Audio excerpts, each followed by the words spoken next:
අයිබෝවන් චිත්තවේග YouTube channel එකට ඔබ සාදරයෙන් පිළිගන්නවා. මේ භවයේම සෝවාන් වෙමු කියන මාතෘකාව යටතේ අපි මේ කතා කරමින් යන්නේ. මේ ඒ සම්බන්ධ දෙවෙනි වීඩියෝ එක පළවෙනි වීඩියෝ එකත් බලන්න කියලා ආරාධනා කරනවා ඔයාලට. හරි ඉතින් අද කතාව මේ විදිහට පටන් ගමු. මම වීඩියෝ එකක් දැක්කා Facebook එකේ. මුව අම්මා කෙනෙක් අලුතෙන් පැටියෙක් දානවා. ඒ දාන මොහොතේම එතන කොටියෙකුත් ඉන්නවා. කොටිය ඇවිල්ලා පහර දෙනවා. මුව අම්මට පහර දෙනවා. නමුත් අම්මා පැටියව දාලා ඉවරලා අම්මා පැනලා දුවනවා. ඉතින් දැන් කොටිය ගාව තමයි පැටියා ඉන්නේ, අලුතෙන් ඉපදිච්ච පැටියා ඉන්නේ. ඉතින් මුව අම්මා ඈතට වෙලා බලාගෙන ඉන්නවා. ඉතින් මුව අම්මට ඉතින් කොයිතරම් වේදනාවක් ඇතිද ඒ වෙලාවේ. ඒ අලුතෙන්ම ප්‍රසූත වේදනාව විඳලා අලුතෙන්ම එළියට බිහි කරපු පැටියා එළියට ආපු ෂණයෙන්ම කොටියෙක්ට ගොදුරු වෙනවා. නමුත් කොටියා පැටියව ආහාරයට ගන්නෑ. අම්මා එනකන් පැටියව නිකන් ඇපේට වගේ තියාගෙන ඉන්නවා අම්මා එයිද කියලා බලන්න. කොහොම නමුත් මුව අම්මා එතෙන්ට එන්නේ නැහැ. ඉතින් අවසානයේදී කොටියා ඒ පැටියවත් අරගෙන ගහකට නැගලා ඒ පැටියව ආහාරයට ගන්නවා. ඉතින් මෙතෙන්දී බලන්න මුව අම්මා සහ පැටියා දෙන්නම කොයිතරම්නම් අසරණයි. ඒක කොයිතරම්නම් දුකක්ද? හිතන්නකෝ ඔබට අපිට එහෙම වුණොත් එහෙම. උපදිනකොටම තමන්ගේ දරුවව කවුරු හරි ආහාරයට ගත්තොත් කොයිතරම්නම් වේදනාවක්ද ඒක. අපි ඉපදෙනකොටම තව කෙනෙක්ට ගොදුරක් බවට පත් වුණොත් කොයිතරම්නම් වේදනාවක්ද.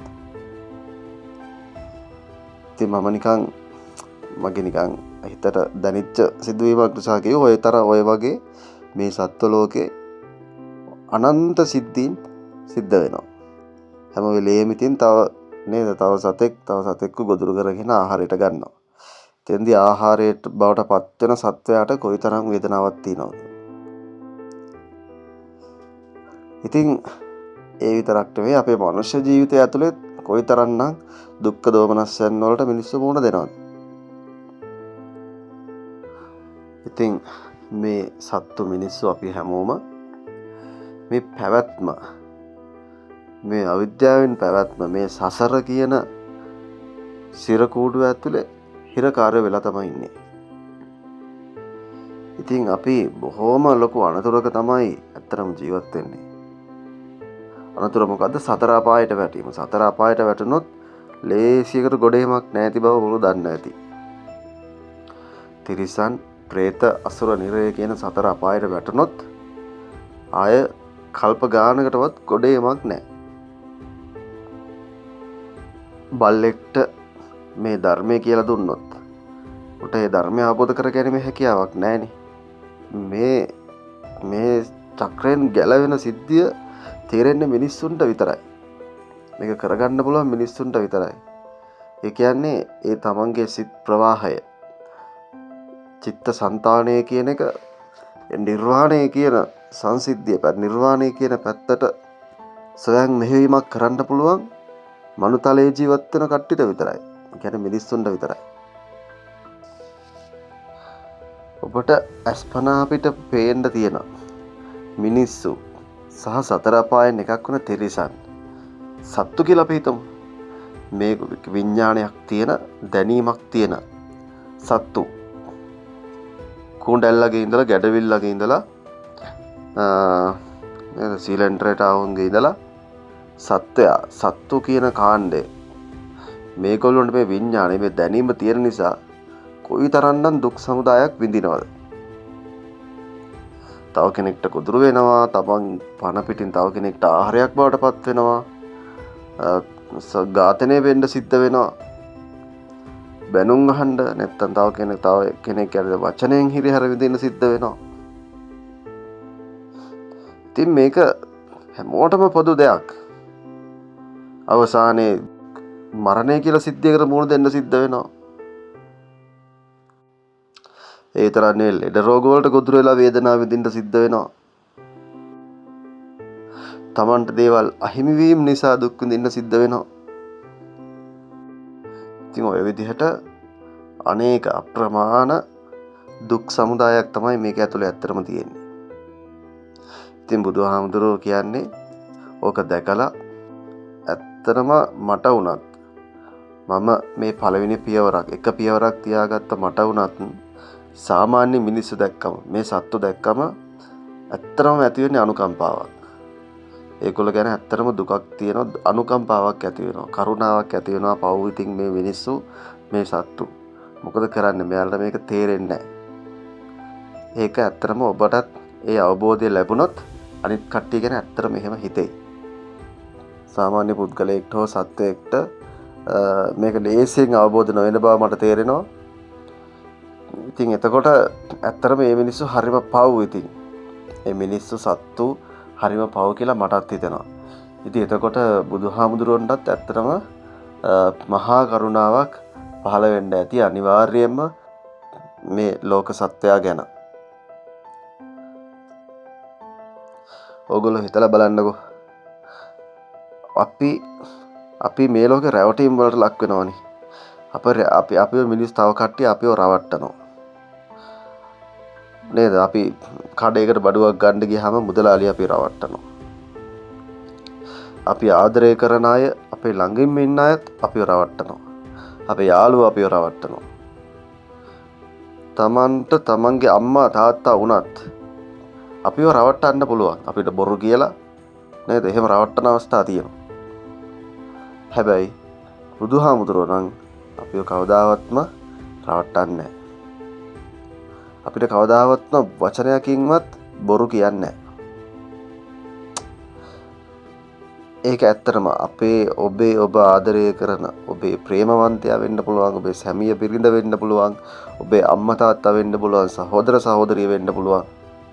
ඒ හැමෝටමත් වඩා ඔබට අනුකම්පා කරලා තියෙන්නේ, ඔබට කරුණාව දක්වලා තියෙන්නේ, ඔබට ආදරය කරලා තියෙන්නේ බුදුහාමුදුරුවෝ. ඒකට හේතුව මෙන්න මේ සිද්ධිය හොයාගෙන, මේ සසරෙන් ගැලවෙන විදිය හොයාගෙන ඒක අපිට කියලා දීලා. ඒක තමයි මිනිස්සෙක්, සත්වයෙක් ලබන්න පුළුවන් උපරිම උතුම්ම දේ. මේක මේ මාර්ගයට වැටුණු කට්ටියට අනිවාර්යෙන් හොඳට දැනෙනවා. මම කියන්නේ මොකද්ද කියන එක. ඉතින් එතකොට මේ අනන්ත අප්‍රමාණ දුක් විඳින මේ චක්‍රය ඇතුලෙන්, මේ චක්‍රයෙන් එළියට පැන ගන්න, මේ සතර අපායට වැටෙන එක නවත්ත ගන්න, මේ චක්‍රයෙන් එළියට පැන ගන්න තියෙන එකම මාර්ගය තමයි අවබෝධයටපත් වීම, සෝවාන් වීම.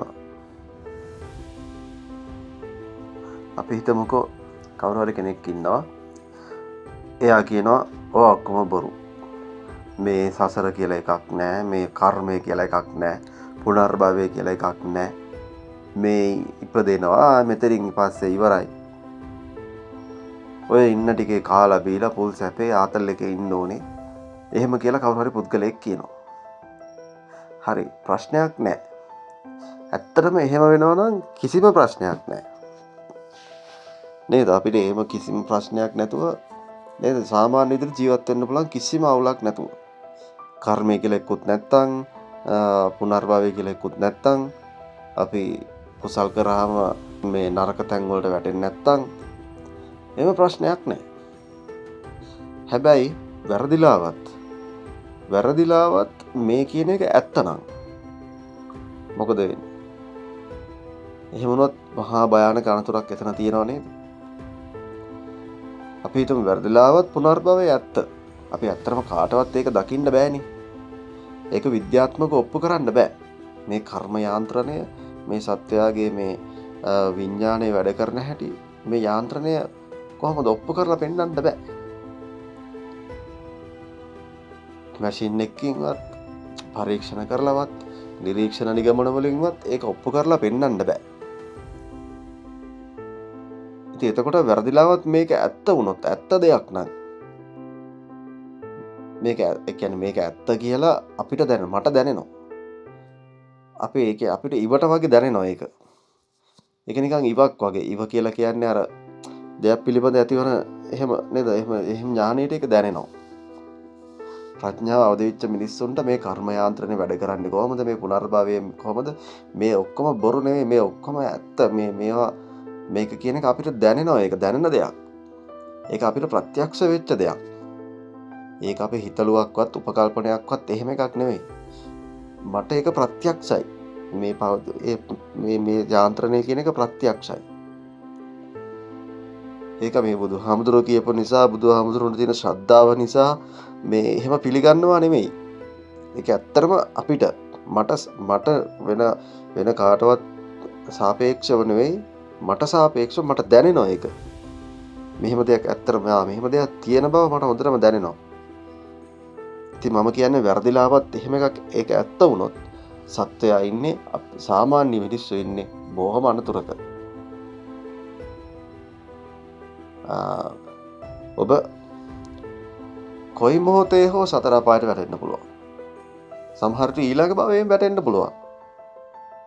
දවසක් බුදුරජාණන් වහන්සේ ගමනක් යමින් ඉන්නකොට ගොන්නු රැලක් දැකලා පොඩි සිනහවක් පහල කරනවා. සාමාන්‍ය බුදවරු එහෙම සිනහ පහල කරන්නේ නැහැලුනේ. ඉතින් ආනන්ද හාමුදුරුවෝ අහනවා ස්වාමීනි අයි සිනහවක් පහල කරේ කියලා. එතකොට බුදුහාමුදුරුවෝ කියනවා මේ ගොන්නු රැලේ සක්විති රජ නොවිච්ච එක ගොනෙක්වත් නැහැ. ඕකෙම පාලනය කරන නායකයෙක්. ලෝකෙම බලය අතේ තියෙන කෙනෙක්. ඉතින් එහෙම කෙනෙක් සක්විති රජ කෙනෙක්. ඉතින් ඒ වගේ නොවිච්ච කිසිම ගොනෙක් එතන නැහැ. ඒ කියන්නේ කොයිතරම්නම් මේ පැවැත්ම කියන එක දිගද? කොයිතරම්නම් අවස්ථා ගණනක් නැවත ඉපදී පවතින්න ඕනද? ඉතින් ඕකේ හැමදාම ඉන්නවා. ඉතින් ඕකේ විශේෂත්වයක්වත් නැහැ. දැන් කවුරු හරි කියයි මම මේ ආත්මේ ඉපදිලා ඉන්නේ අපි. හරි අපි කලින් ආත්මේ ඉතින් කරපු දෙයක් තියනවාද? ඉතින් කලින් ආත්මේ මම හිටියා නම් ඒ මමනේ. එතකොට ඒ වෙන මම කෙනෙක්. දැන් ඉන්නේ මේ මම. දැන් මම වෙනයි. මේ මමයි ඒ මමයි අතර සම්බන්ධයක් නැහැනේ. එයා එයාගේ විදිහට හිටියා මං මගේ විදිහට හිටියා. ඔව් එහෙම තමයි.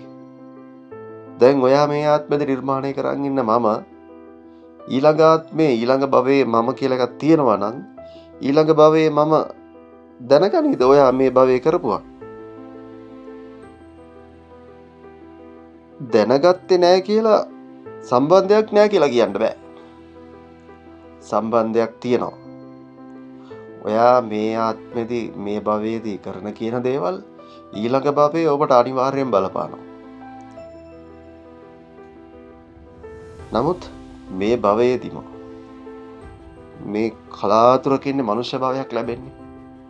ඒක ඔයගොල්ලෝ දන්නවා. මේ මනුෂ්‍ය භවයක් ලැබිලත් මේ බුදුදහම අහන්න දකින්න ඇත්ත දහම හම්බෙන්නේ තාම කලාතුරකින්.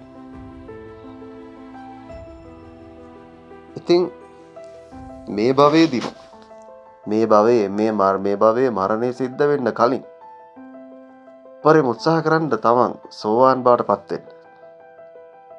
සෝවාන් වුණාම සතර අපායෙන් සදාහටම මිදෙනවා. ඒකාන්තයි නැවත ඒ අවබෝධය පිරෙන්නේ නැහැ. අනිවාර්යෙන් නැවත කවදාවත්ම සතර අපායට නම් වැටෙන්නේ නැහැ. සතෙක් වෙලා ඉපදෙන්නේ නැහැ. ප්‍රේතෙක් වෙලා ඉපදෙන්නේ නැහැ. අසුරට වැටෙන්නේ නැහැ. අසුර නිරය සතර අපායට නැවත වැටෙන්නේ නැහැ. සෝවාන් වෙච්ච කෙනෙක් බොහෝ විට තව භව කීපයක් තුලදී එයා නිර්වාණයෙන් මේ සසර ගමන මේ චක්‍රය කෙලවර කරනවා. එතකොට ඉවරයිනේ. එතකොට මේ මොකක්වත් නැහැනේ. ආය ධර්මය අහන්න ඕනෙත් නැහැ. ආයෙ දුක් විඳින්න ඕනෙත් නැහැ. සැප විඳින්න ඕනෙත් නැහැ. අරක මේක මොකක්වත් නැහැ. ඉවරයි. එහෙම වුණා නම් කිසිම කරදරයක් නැහැනේ. මේක කරදරයක්ද නැද්ද කියලාවත් හිතන්න අවශ්‍යත් නැහැ. ඉතින් සෝවාන් වෙච්ච කෙනෙක්ගේ අර චිත්ත පරම්පරාවේ ඒ ගලා යන වේගය කියන එක නෙවෙයි තන ඒ හැප්පෙන හැප්පිල්ල සාමාන්‍ය මිනිහෙක් මේ එළිය අරමුණුත් එක්ක ගැටෙන ගැටිල්ල සෝවාන් වෙච්ච මිනිහෙක් හැප්පෙන්නේ නැහැ. එයාට කවුරු හරි බැන්නොත් එයා දන්නවා මම කියලා දෙයක් නැති බව. ඒ නිසා මට එයාගේ අර සක්කාය දිට්ඨිය නැහැනේ. මේ මම ආත්ම කොට සලකගෙන මට අභිමානයක් තියෙනවා. මම මෙහෙම ආඩම්බරයෙන් එහෙම එකක් නැහැ. එයාගේ තුල ඒක නැහැ. ඒ නිසා මට බැන්න කවුරු හරි බැන්නාම ඒක ටිකක් වෙලා යනකොට අර අවබෝධයත් එක්ක නැති වෙලා යනවා. තරහාවක් එනවනම් ඒ තරහාවක් හරි නැවත යාට බඩින්න ගහන්න හිතන එක නැති වෙලා යනවා. ඉතින් ওই විදිහට සෝවාන් වෙච්ච මිනිස්සු අති ප්‍රබල කර්ම හදන්නේ. විශේෂයෙන් අකුසල් කර්ම. විශේෂයෙන් අති ප්‍රබල අකුසල් කර්ම හදන්නේ. ඒක හේතුවක් වෙනවා ඊළඟ භවයන් වලදී සතර අපායට නොවැටි ඉන්න එකට අනිවාර්යයෙන්. ඒ වගේම තමයි ඕගොල්ලෝ දන්නවා මේ භවයේ අවසාන සිත අපේ මේ භවයේ පහළ මේ ශාරීරිය තුල පහළ වෙන අවසාන චුතිසිත. චුතිසිතට කලින් පහළ වෙන ජවන සිත් කිහිපයක් තියෙනවා. ඒ ජවන සිත් කිහිපයට අරමුණු වන කර්මය, කර්ම නිමිත්ත, ගති නිමිත්ත. ඔය තුනෙන් එකක් අනිවාර්යෙන් අරමුණු වෙලා ඒ ස්වභාවය අනුව තමයි අවසාන චුතිසිතත් පහළ වෙන්නේ. එතකොට ඒ අවසාන චුතිසිත අනුව තමයි ඊළඟ භවයේ කොහටද යන්නේ කියන එක තීරණය වෙන්නේ. නැවත ඊළඟ සිත ප්‍රතිසන්දිය පහළ වෙන්නේ කොතනද කියලා තීරණය වෙන්නේ. කෙලින්ම අකුසල් සහගත සිතකින් අකුසල් කර්මයක් අරමුණු වෙලා චුතිසිත කියන්නේ භවංග සිතක්. අකුසල් කර්මයක් අරමුණු වුණොත් කෙලින්ම සතර අපායයි. පැහැදිලිවම සතර අපායයි. ඔගොල්ලෝ දන්නවා නමුත් කුසලයක් අරමුණු වුණොත් මනුතලයට වැටෙන්න පුළුවන්. මිනිසෙක් වෙන්න පුළුවන්. ඒකෙත් ඥාන සම්ප්‍රයුක්ත කුසලය, ඥාන විප්‍රයුක්ත කුසලය කී ආදි වශයෙන් තව ප්‍රභේද තියෙනවා. ඒ අනුව තමයි සාමාන්‍ය මිනිසෙක්ට මන්ද බුද්ධික අබ්බගාත ඔය ආදී දුබලතා සහිත කෙනෙක්ද එහෙම නැත්නම් බුද්ධිමත් මේ භවයන් වලදී සෝවාන් සකෘදාගාමී ආදී මාර්ගඵල වලට යාමට තරම් ප්‍රඥාවක් එහෙම බුද්ධියක් තියෙන කෙනෙක්ද ආදි වශයෙන් තීරණය වෙන්නේ ප්‍රතිසන්දියේදීමයි. ප්‍රතිසන්දි සිත කියන්නේ භවාංග සිතක්. ඒ භවාංග සිතෙහි ඔපය. ඒ භවාංග සිතේ ක්වොලිටි ඒක කොච්චර විනිවිද පේනවද කියන එක මත තමයි කෙනෙක්ට යමක් අවබෝධ කර ගැනීමේ හැකියාව තීරණය වෙන්නේ. ඉතින් සෝවාන් වෙච්ච කෙනෙක් එයා සෝවාන් වෙච්ච දවසේ ඉඳලා අර කියපු ප්‍රබල අකුසල් කර්ම හදන්නේ නැති නිසා එයාගේ මරණාසන්න මොහොතේදී අර එයාගේ ජවන සිත් වලට එක්ක කර්මයේ විදියට හරි කර්ම නිමිත්ත හෝ ගති නිමිත්ත විදියට අකුසල් කර්ම ඇති වෙන්නේ නැහැ. ඒ කියන්නේ මෙයා අනිවාර්යෙන් මැරෙන්නේ මෙයා අනිවාර්යෙන් චුතිසිත ඇති වෙන්නේ කුසලයක් එක්ක ඊළඟ භවයේ හොඳ මනුෂ්‍ය භාවයක් අනිවාර්යෙන් ලබනවා. ප්‍රබල භවාංග සිතක් එක්ක. එතකොට ඒ ප්‍රබල භවාංග සිත එක්ක ප්‍රබල භවාංග සිතක් ලැබුණා කියන්නේ එයා ඉපදුනාට පස්සේ මේ සිද්ධිය අනිවාර්යෙන් එයාට තේරෙනවා, හොයනවා. එයාට බුදුදහම අහන්න දකින්න හම්බුණත් නැතත් එයා මේ ජීවිත අවබෝධය ලබනවා. මේ ජීවිතය හොයාගෙන යනවා. මේක මොකද්ද මේ යාන්ත්‍රය, මොකද්ද මෙකනිසම් එක කියන එක හොයාගෙන යනවා. එයා මොන රටක ඉපදුනත්. එතකොට ලෝකේ එයාට හම්බෙනවා අනිවාර්යෙන් මේ ලෝකේ පවතින මේ මේ අධ්‍යාත්මය ගැන කියපු මේ යාන්ත්‍රණය ගැන කියපු එක එක දේවල් එයාට හම්බෙයි.